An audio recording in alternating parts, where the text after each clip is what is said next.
Hello.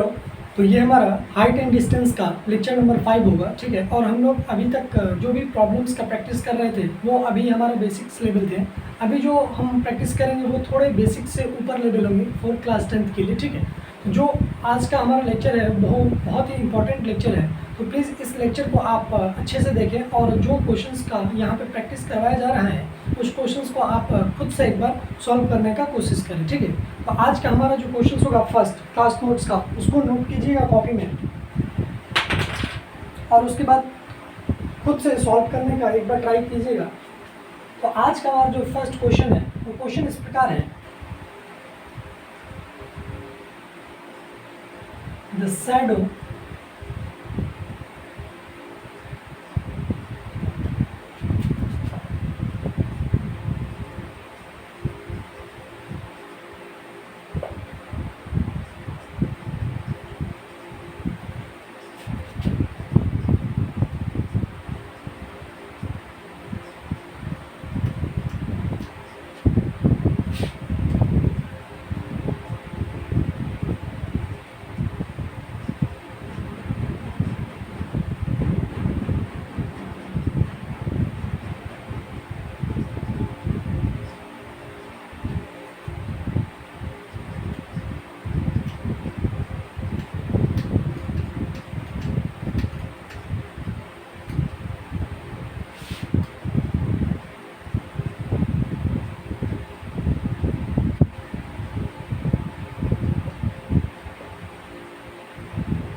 देखिएगा उस question को ध्यान से। क्वेश्चन हमारा क्या कह रहा है कि the shadow of a tower standing on a level ground is found to be 40 metre longer when sun altitude is 30 degree then when it is 60 degree. Okay, then find the height of the tower. तो question आपको क्या कह रहा है उस question को ध्यान से पढ़िएगा और उसके बाद पिक्चर ड्रॉ करने का कोशिश कीजिएगा। तो क्वेश्चन क्या कह रहा है कि एक टावर है, ठीक है। जिस टावर का जो शैडो है वो 40 मीटर लॉन्गर है, 40 मीटर लॉन्गर है जब सन का अल्टीट्यूड 30 डिग्री है, उससे जब सन का अल्टीट्यूड 60 डिग्री है, ठीक है। तो इस क्वेश्चन को समझाने के लिए अगर हम आपको एक तरीका बताएं तो ध्यान से ऐसे देखिएगा। जैसे मान चलिए सपोज कीजिए कि अभी हम बुर्ज खलीफा के जस्ट बगल में हैं, ओके। और बुर्ज खलीफा के टॉप फ्लोर पे अगर कोई आदमी चाय पी रहा है और अगर हमको उस व्यक्ति को देखना है तो हमारा जो गर्दन है वो बहुत ही ज़्यादा उठाना होगा। ऑन दैट टाइम हम कह सकते हैं कि एंगल ऑफ एलिवेशन जो होगा वो बहुत ज़्यादा होगा। इसका मतलब कि जब ऑब्जर्वर ऑब्जेक्ट के नज़दीक होता है तो एंगल ऑफ एलिवेशन क्या होता है, ज़्यादा होता है। तो इसीलिए सपोज कीजिए कि अगर हमारा ये PQ अगर टावर है, ओके, तो इसके नज़दीक जो पॉइंट है सपोज T, ओके, और ये जो पॉइंट है सपोज M, ओके, तो हम कह सकते हैं कि एंगल जो है वो ज़्यादा कौन सा होगा, ये वाला, दैट इज़ राइट। ये हमारा एंगल क्या होगा 60 डिग्री और ये हमारा एंगल क्या होगा 30 डिग्री। क्यों? क्योंकि हमारा जो ऑब्जर्वर है, एक्चुअली हम कह सकते हैं कि ऑब्जर्वर जो है वो इस पॉइंट पे जब था, ठीक है, और ऑब्जेक्ट हमारा PQ है टावर, तो इसके टॉप फ्लोर पे अगर हमको देखना है तो सर को ज़्यादा उठाना होगा। इसलिए हमारा जो एंगल ऑफ एलिवेशन होगा वो ज़्यादा होना चाहिए as compare to M point पे जब ऑब्जर्व होगा उससे, ठीक है। तो इसीलिए यहाँ पे 60 डिग्री और यहाँ पे हमारा क्या होगा 30 डिग्री। तो क्वेश्चन क्या बोला कि the shadow of a tower standing on a level ground is found to be 40 metre longer when sun altitude is 30 degree. इसका मतलब जितना इसका शैडो था उससे 40 मीटर लॉन्गर है जब सन का अल्टीट्यूड 30 डिग्री है, तो इसका मतलब ये 40 मीटर होगा लॉन्गर। तो अगर ये x था सपोज दैट, तो ये अगर x था किसका शैडो, ठीक है, तो x प्लस 40 मीटर हो जाएगा जब एंगल कितना आएगा 30 डिग्री, ठीक है। तो हमको निकालना क्या चीज़ का वैल्यू है, हमको निकालना है ये जो वैल्यू है y, मतलब कि find the height of the tower, okay. तो इस क्वेश्चन में हमारे पास 2 वेरिएबल्स है, that is x and y, okay. तो हमारे पास एंगल्स भी 2 है, दैट इज 60 और दैट इज 30। तो अगर हम एक रिलेशन बनाए, जैसे देखिएगा आप पहले किसी एक ट्रायंगल्स में आ जाएं, जैसे मान चलिए सपोज किसी एक ट्रायंगल में आ रहा है, जैसे in triangle PTQ we have तो पी टी क्यू में हम लोग लिख सकते हैं कि tan 60 degree equal to P by B. तो पी का वैल्यू हमारा क्या होगा, वाई अपॉन बी। बी का वैल्यू अगर हमने एक्स कंसीडर किया है तो tan 60 डिग्री का वैल्यू हम लोग जानते हैं √3 इंटू एक्स, तो X √3 equal to Y. Okay, इसको हम लोग अगर फर्स्ट इक्वेशन कंसीडर कर लें, ठीक है, तो ध्यान से देखिएगा नेक्स्ट इक्वेशन हमारा क्या आएगा। नेक्स्ट इक्वेशन अगर हम इन ट्रायंगल हम आ जाए पी एम एंड क्यू में, P M and Q we have, तो हम लोग लिख सकते हैं कि tan 30 degree equal to P, जो कि वही होगा value that is Y upon B. तो बी जब हम लेंगे इस ट्रायंगल्स में तो हमारा वैल्यू क्या आएगा 40 प्लस एक्स, तो इसीलिए हम यहाँ पे लिख सकते हैं 40 प्लस एक्स। और tan 30 डिग्री का वैल्यू हम लोग जानते हैं 1 अपॉन √3 इक्वल टू, और y का वैल्यू हम कंसीडर कर चुके हैं कि x √3 upon 40 plus x. Okay, जब यहाँ से हम लोग क्रॉस मल्टीप्लीकेशन करेंगे तो हमारा वैल्यू क्या आएगा 40 plus X equal to X into 3, तो ये हमारा वैल्यू आएगा 3x माइनस एक्स, और यहाँ से आएगा 40, यहाँ से 2x equal to 40, that's why we can say x का वैल्यू हमारा कितना रहा है 20। x का वैल्यू हमारा क्या आया 20 मीटर। ओके, अब ध्यान से देखिएगा, अगर हमारा x का वैल्यू 20 मीटर आया है तो y का वैल्यू हम लोग निकाल सकते हैं क्या, तो x इंटू √3 इक्वल टू हमारा y था, तो x का वैल्यू अगर 20 है तो 20 √3 ये वैल्यू हमारा y का आएगा, लेकिन इसको हम मीटर में बोलेंगे इसीलिए हम लिख सकते हैं 20 √3 मीटर इक्वल टू y। इसका मतलब हाइट ऑफ द टावर जो आया वो हमारा वैल्यू कितना होना चाहिए 20 √3 मीटर। ओके, और अगर हमसे पूछ दिया होता है कि find the distance of the point when angle make 60 degree, तो इसका मतलब P और Q का डिस्टेंस पूछ रहा था, तो x का वैल्यू हम लिख सकते हैं 20 मीटर। ओके, तो हमारा क्वेश्चन था only find the height of the tower, इसीलिए हमारा आंसर क्या हो जाना चाहिए 20 √3 मीटर। ओके, तो ये एक बेसिक सा ही क्वेश्चन था, ठीक है। इस क्वेश्चन को अपने कॉपी में नोट डाउन करें और उसके बाद हमारा नेक्स्ट प्रॉब्लम करने का ट्राई करें।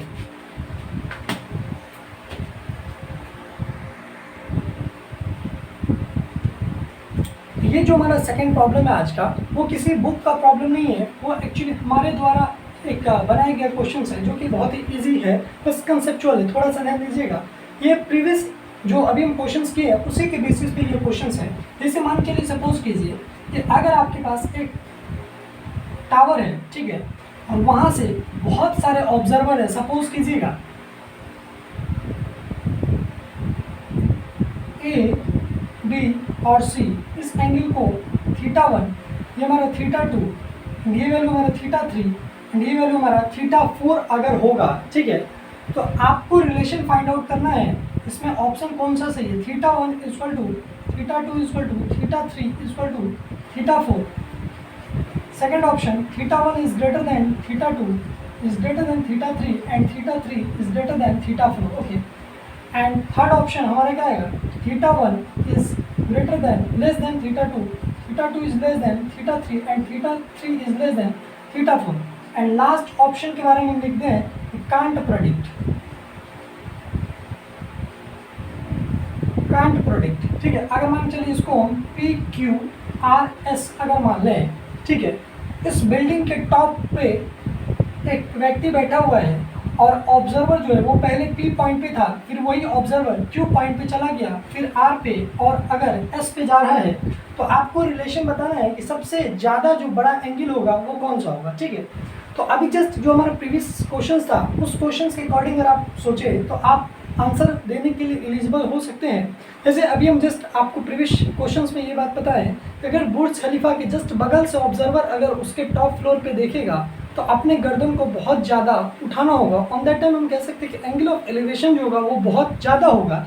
इसीलिए इसका मतलब जैसे जैसे डिस्टेंस बढ़ता जाएगा तो थीटा का वैल्यू क्या होगा, धीरे धीरे ग्रेजुअली डिक्रीज होते जाएगा, ठीक है। तो इसीलिए सबसे जो हाईएस्ट वैल्यू होगा एंगल का वो θ1 होना चाहिए, उसके बाद θ2, उसके बाद θ3, उसके बाद θ4, और ऐसे ग्रेजुअली डिक्रीज होते जाएगा, ठीक है। तो इसके अकॉर्डिंग अगर हम देखें तो हमारा जो आंसर होगा वो 2 सही है, that is θ1 is greater than θ2 and θ2 is greater than θ3 and θ3 is greater than θ4। अगर इस चीज़ को अगर हम ग्राफिकली रिप्रेजेंटेशन करें तो ध्यान से देखिएगा, इसका जो ग्राफिकल रिप्रेजेंटेशन होगा वो इस प्रकार भी हम कह सकते हैं कि जब ऑब्जर्वर ऑब्जेक्ट के जस्ट करीब था तो उसका वैल्यू जो है वो मैक्सिमम हो रहा है और धीरे धीरे क्या हो रहा है, ग्रेजुअली डिक्रीज हो रहा है। तो जैसे ऑब्जर्वर जो है वो जस्ट अगर ऑब्जेक्ट के जस्ट बगल में है तो ऑन दैट हम कह सकते हैं कि जो वैल्यू होगा वो मैक्सिमम होगा, और जैसे जैसे डिस्टेंस बढ़ता जाएगा वैसे वैसे हमारा जो वैल्यू है वो डिक्रीज होता जाएगा। तो इस प्रकार हम जो है वो वैल्यू बता सकते हैं, ठीक है, कि जैसे डिस्टेंस बढ़ रहा है तो एंगल का वैल्यू क्या होगा, डिक्रीज होगा। ओके, तो ये हमारा एक कंसेप्चुअल प्रॉब्लम्स था। अगर इस टाइप का अगर प्रॉब्लम से अगर कोई पूछ दे, ठीक है, तो आप आंसर जो है इस चीज़ को समझ लें कि आंसर 2 क्यों होगा और कैसे होगा, ठीक है। अब नेक्स्ट प्रॉब्लम आज का देखिएगा।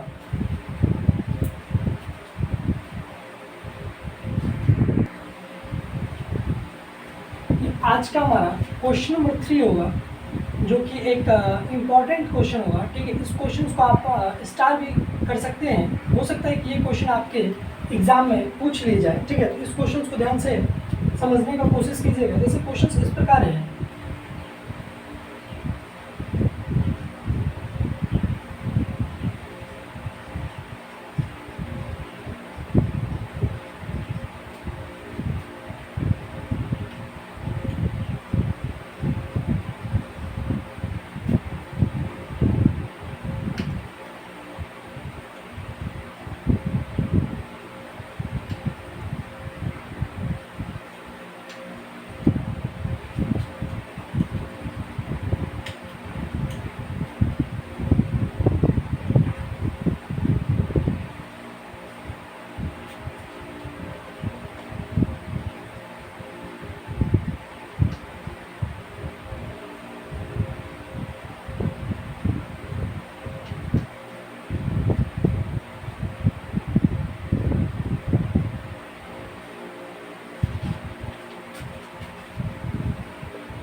क्वेश्चंस को बहुत ही ध्यान से एक बार पढ़ने की कोशिश कीजिएगा और उसके बाद इस क्वेश्चंस का एक बार खुद से सॉल्व करने का भी कोशिश कीजिएगा, ठीक है।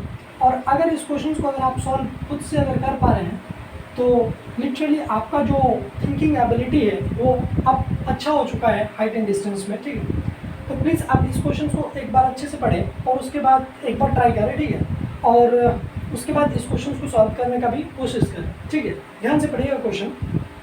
तो क्वेश्चन हमारा क्या कह रहा है, क्वेश्चन कह रहा है कि the angle of depression of the top and bottom of an 8 metre tall building from the top of a multi storey building are 30 degree and 45 degree, okay, respectively.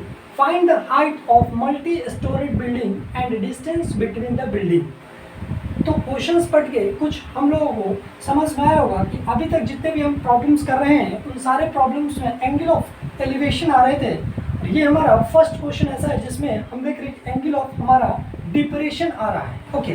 तो एंगल ऑफ डिप्रेशन के बारे में अगर हम आपको जानकारी दें, ध्यान से देखिएगा, एंगल ऑफ डिप्रेशन, तो जिस प्रकार हम एंगल ऑफ एलिवेशन बनाते थे उसी प्रकार हमारा एंगल ऑफ डिप्रेशन बनेगा। ध्यान से सुनिएगा।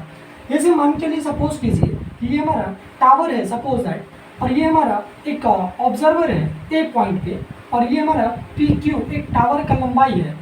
ऑब्जर्वर जो है वो इस पॉइंट पे बैठा हुआ है, और अगर पी पॉइंट पे जो लड़की सपोज दैट बैठी हुई है उसको अगर ये ऑब्जर्व कर रहा है, तो एंगल ऑफ एलिवेशन हम किस प्रकार बनाते हैं, तो जो ऑब्जर्वर है उसके आंखों से एक हॉरिजॉन्टल रे को हम ड्रॉन करते हैं, जो कि ये हमारा हॉरिजॉन्टल रे का काम करता है। और लाइन ऑफ साइट जो होता है, मतलब कि ये जो लाइन ऑफ साइट है इसको बोलते हैं लाइन ऑफ साइट। तो इस दोनों के बीच जो एंगल होता है उसको हम लोग एंगल ऑफ एलिवेशन कहते हैं, लेकिन एंटी क्लॉकवाइज डायरेक्शन में होना चाहिए। इसीलिए हम कह सकते हैं कि एंगल ऑफ एलिवेशन का अगर एक्चुअल डिफिनीशन अगर कंसेप्चुअली अगर हम बात करें, तो angle of elevation is the angle which is made between line of sight to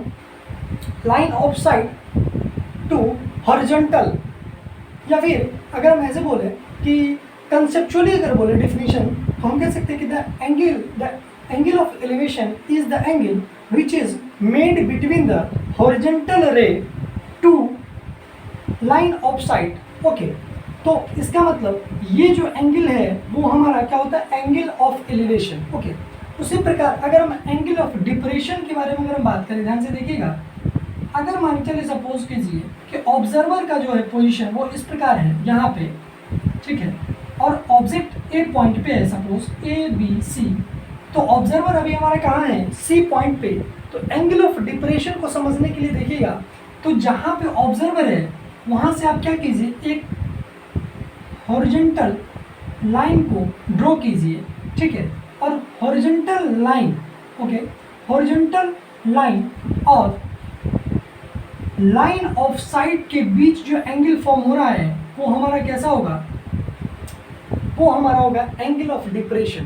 क्यों, अगर कोई व्यक्ति अगर कह रहे हैं कि ये एंगल ऑफ डिप्रेशन क्यों नहीं हो सकता, तो उसको जानकारी के लिए बता दें कि ये जो हमारा डायरेक्शन है वो एक्चुअली क्लॉकवाइज है, इसीलिए हमारा जो आंसर होगा वो निगेटिव हो जाएगा, जिसके वजह से हमको जो एंगल ऑफ डिप्रेशन को डिफाइन करना होता है वो horizontal to line of sight के बीच जो एंगल फॉर्म होता है उसको हम लोग एंगल ऑफ डिप्रेशन कहते हैं। तो आप देखेंगे कि यहाँ से horizontal to line of sight तक, that is anticlockwise direction को हम लोग पॉजिटिव मानते हैं, इसीलिए लाइन ऑफ साइट से हॉरिजॉन्टल नहीं बल्कि horizontal to line of sight तक जो एंगल होता है उसको हम लोग एंगल ऑफ एलिवेशन कहते हैं। और जबकि हम लोग इस हॉरिजॉन्टल से उस लाइन ऑफ साइट तक का जो एंगल फॉर्म हो रहा है उसको हम लोग एंगल ऑफ डिप्रेशन कहते हैं। और अब क्वेश्चंस पे अगर हम देखें ध्यान से, तो कोशिश कीजिएगा समझने का,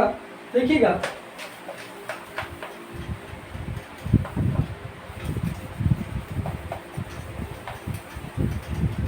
जैसे क्वेश्चंस क्या कह रहा था कि the angle of depression of the top and bottom of an 8 metre tall building. इसका मतलब कि दो बिल्डिंग है, एक मल्टी स्टोरेड बिल्डिंग है तो दूसरा हमारा क्या है, एक 8 मीटर का बिल्डिंग है सपोज। तो अगर हम 8 मीटर की बिल्डिंग इसको अगर हम कंसिडर कर ले, देखिएगा ध्यान से,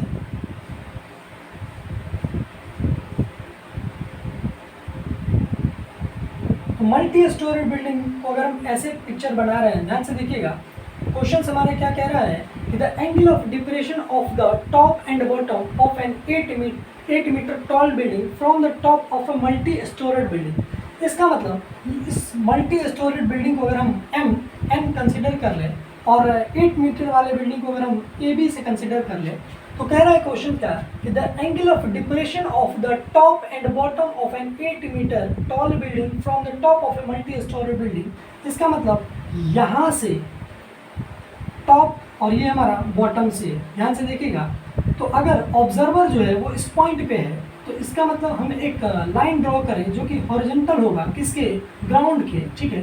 तो इसका मतलब ये एंगल और दूसरा एंगल हमारा ये एंगल होगा, तो ये एंगल जो हमारा गिवन है छोटा वाला वो हमारा 30 डिग्री है, जबकि जो बड़ा वाला एंगल गिवन है वो हमारा 45 डिग्री है, ठीक है। अब ध्यान से इस चीज़ को समझने का कोशिश कीजिएगा, तो ये लाइन और ये लाइन हमारा क्या है, पैरेलल लाइन, ठीक है। तो अगर इस दोनों लाइन को अगर हम पैरेलल लाइन कंसीडर करें और एम बी को अगर हम ट्रांसवर्सल लाइन करें, तो ये एंगल और ये एंगल हमारा क्या होगा, अल्टरनेट इंटीरियर एंगल, तो अगर इसका वैल्यू अगर हमारे पास 45 डिग्री है तो ये हमारा वैल्यू कितना होगा 45 डिग्री। और अगर इसके पैरेलल अगर हम एक लाइन ड्रॉ कर ले सपोज ए टी, ओके, तो ए टी अगर हमारा लाइन है तो ये एम पी या फिर हाँ एम पी अगर हम कंसिडर करें, देखिएगा एम पी के पैरेलल होगा ए टी, तो उसी प्रकार ये एंगल और ये एंगल हमारा क्या होगा अल्टरनेट इंटीरियर एंगल, जब ए एम हमारा क्या होगा पैरेलल होगा, okay sorry P M and A T जब हमारा पैरेलल होगा और ए एम हमारा ट्रांसवर्सल होगा तो ये एंगल और ये एंगल हमारा क्या होगा equal, just because of alternate interior angle. तो अब जो हमारा पिक्चर होगा वो बेसिकली इस प्रकार होगा, देखिएगा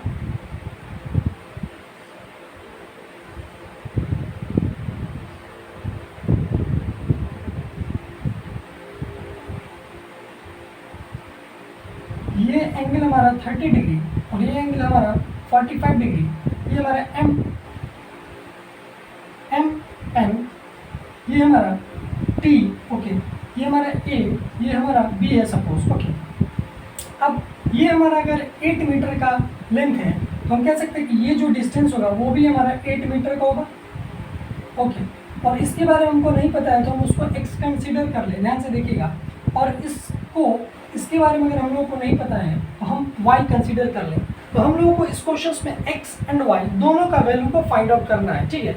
तो x और y दोनों को अगर हम वैल्यू फाइंड आउट करें तो पहले हम किसी भी एक ट्रायंगल में अगर आ जाए, जैसे in triangle M B N में अगर आ जाए एम बी एन, तो हम लोग कह सकते हैं कि एम बी एन ट्रायंगल में tan 45 डिग्री का वैल्यू p बाई बी, तो इसके लिए p का काम कौन करेगा ये, तो इसका वैल्यू हमारा क्या होगा x प्लस 8, तो हम लिख सकते हैं x प्लस 8 अपॉन, और बेस के जगह हम लिख सकते हैं y, तो यहाँ से हमारा कह सकते हैं कि y is equal to X plus 8।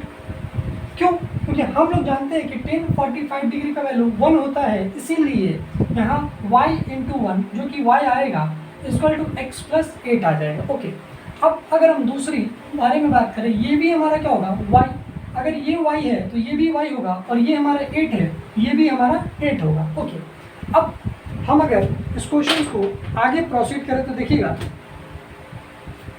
ये हमारा कंसेप्चुअल प्रॉब्लम्स का पिक्चर था, और उसके बाद ये हमारा सेकंड फिगर होगा इस प्रकार। आप ऐसे भी बनाए डायरेक्ट तो प्रॉब्लम नहीं है, लेकिन कंसेप्ट से पहले ऐसे फिगर बनना चाहिए।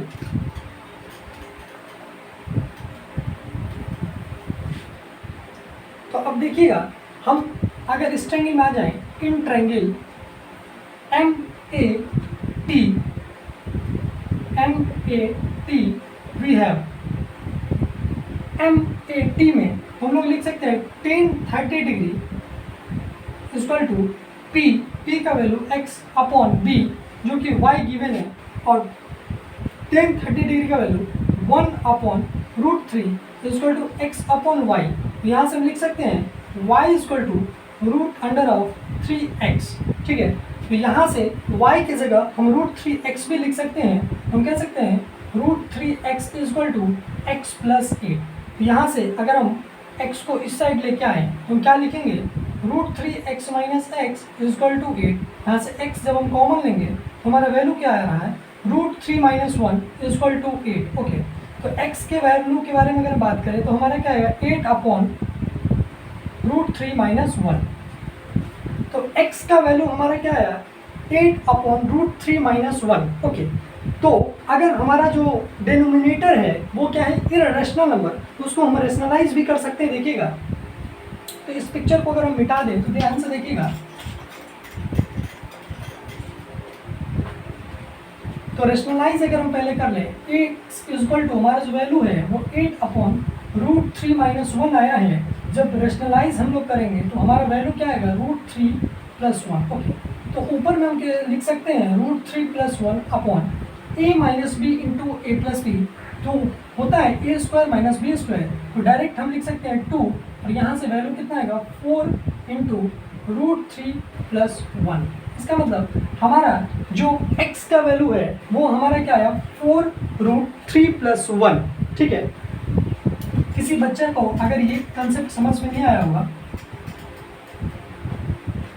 यहाँ पे कैसे आया, तो a minus B into A plus B, A square minus B square, और रूट 3 का स्क्वायर होता है 3 माइनस 1, तो 3 माइनस 1 2, इसीलिए यहाँ पे हमारा वैल्यू कितना है 2। तो 2 से जब हम लोग डिवाइड देंगे तो हमारा वैल्यू आएगा 4, तो 4 इंटू रूट 3 प्लस 1, ये हमारा x का वैल्यू आया। ओके, तो टोटल हाइट अगर हम मल्टी स्टोरेज के बारे में बात करें तो हमारा वैल्यू क्या होगा 8 प्लस एक्स, तो 8 प्लस 4 इंटू रूट 3 प्लस 1, तो यहाँ से हम कह सकते हैं कि 4 जब कॉमन लेंगे तो 2 प्लस 1 इंटू रूट 3 प्लस 1, तो यहाँ से हमारा वैल्यू कितना आएगा 2 प्लस रूट 3 प्लस 1, तो हम कह सकते हैं 4 इंटू 3 प्लस रूट 3। ओके, ये हमारा आंसर होगा। इस आंसर को अगर आप और बढ़ाने का कोशिश करें तो आप ये भी कह सकते हैं 4 इंटू, इस दोनों में रूट 3 कॉमन आएगा, तो रूट 3 इंटू रूट 3 प्लस 1। तो आप इस क्वेश्चन को यहाँ तक भी प्रोसीड कर सकते हैं कि टोटल डिस्टेंस जो होगा हाइट का वो हम कह सकते हैं कि 4 इंटू रूट 3 प्लस 1, या फिर आप यहाँ पे भी अगर छोड़ दें तो कोई गलती नहीं कर सकता है। ठीक है, तो ये हमारा जो अभी वैल्यू आया वो क्या आया, height of the multi storage building. Okay, अब हाइट निकलने के बाद हम लोगों को क्या चीज़ निकालना था, दोनों एक 8 मीटर वाला और दूसरा हमारा क्या था, जो मल्टी स्टोरेज बिल्डिंग था उस दोनों के बीच का डिस्टेंस, ठीक है, जिसको हम लोगों ने y कंसीडर करा था। ठीक है, तो वहाँ से y इक्वल टू, ओके, यहाँ से x के वैल्यू को अगर हम पुट करें तो रूट 3 इंटू एक्स है रिलेशन से। ठीक है, तो हम क्या चीज़ लिखेंगे यहाँ पे देखिएगा, root 3 into X, Y equal to root 3 into, और x के जगह पे अगर हम लिखने की कोशिश करें तो हम लिख सकते हैं 4 इंटू 3 प्लस रूट 3, तो ये हमारा वैल्यू कितना आएगा 4 रूट 3 इंटू 3 प्लस रूट 3। ठीक है, तो y का वैल्यू आप यहाँ पे भी छोड़ सकते हैं, या फिर अगर आगे बढ़ना चाहें तो आप लिख सकते हैं y equal to 4 3 root 3 plus 12। तो यहाँ से हमारा कॉमन क्या आएगा देखिएगा, ये 4 इंटू 3, तो इसका मतलब ये वैल्यू हमारा होगा 12 रूट 3 प्लस 12, यहाँ से कॉमन हम ले सकते हैं 12, तो ये हमारा वैल्यू कितना आएगा रूट 3 प्लस 1। ओके, तो y का जो वैल्यू आया वो हमारा कितना आ रहा है 12 इंटू रूट 3 प्लस 1 मीटर। इसका मतलब हम कह सकते हैं कि 8 मीटर वाला जो बिल्डिंग था उसके और मल्टी स्टोरेज बिल्डिंग के बीच का जो डिस्टेंस होगा वो हमारा 12 इंटू रूट 3 प्लस 1 आंसर होगा। ठीक है, इस क्वेश्चन को आप खुद से एक बार प्रैक्टिस करें। ठीक है, तो इस क्वेश्चन को हम कह सकते हैं कि इंपॉर्टेंट प्रॉब्लम है और ये हो सकता है कि आपके क्लास 10th के इस एग्जाम में आ सकता है। ठीक है, तो इस क्वेश्चन को 1 से 2 बार आप घर पे खुद से प्रैक्टिस कर लें। ठीक है।